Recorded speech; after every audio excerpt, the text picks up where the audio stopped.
கடகராசிக்காரர்களுக்கு ஒரு 48 நாட்கள் நடக்கக்கூடிய இந்த குருவினுடைய அதிசார பயிற்சி ஜென்ம குரு அப்படிங்கிற அமைப்புல உங்களுக்கு செயல்படும். ஜென்ம குரு அப்படிங்கிறது உங்களுக்கு ஒரு 90% நல்ல விஷயங்களையும் ஒரு 10% ஒரு நெகட்டிவான பலன்கள், அதுவும் நெகட்டிவா நம்ம என்னன்னு தெரிஞ்சுக்கிட்டோம்னா ஈஸியா அதை மிட்டிகேட் பண்ணிடலாம். இப்போ பொதுவான பலன்கள் அப்படின்னு பாத்தீங்கன்னா கடகராசி கடகலக்ன நண்பர்களுக்கு உங்களுடைய 1ஆம் இடம் ராசி அப்படிங்கிற ஸ்தானத்திலேயே குரு பகவான் சஞ்சாரம் செய்வார். கடக லக்னத்துக்கு லக்னத்திலேயே சஞ்சாரம் செய்வார்.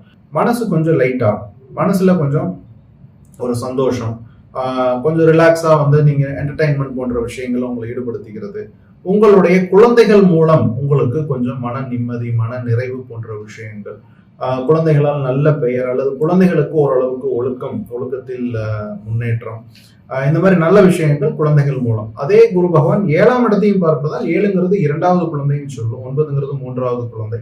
இப்போ பொதுவாகவே பாத்தீங்கன்னா கடகராசி கடகலக்ன நண்பர்களுக்கு இந்த ஒரு 48 நாட்கள் குழந்தைகள் மூலம் வரக்கூடிய ஒரு நல்ல செய்திகள் உங்களுக்கு காத்திருக்குது. ஸ்பிரிச்சுவலா உங்களை நீங்க வந்து உங்களை டெவலப் பண்ணிக்கிறதுக்கு இந்த ஒரு 48 நாட்கள்ல உங்களுக்கு நிறைய வாய்ப்புகள் வரும்.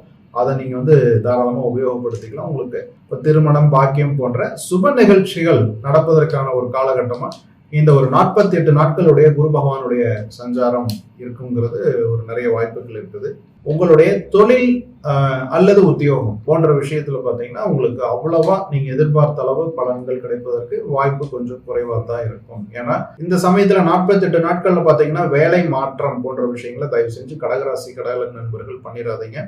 அதே சமயத்துல புதிய தொழில் முயற்சிகள் இதெல்லாம் இந்த அக்டோபர் 18 இருந்து டிசம்பர் 5ஆம் தேதி வரைக்கும் கடகராசி கடகலக்ன நண்பர்கள் வந்து பாத்தீங்கன்னா புதிய தொழில் முயற்சிகள் இதெல்லாம் பெருசா நீங்க வந்து முன்னெடுக்க கூடாது.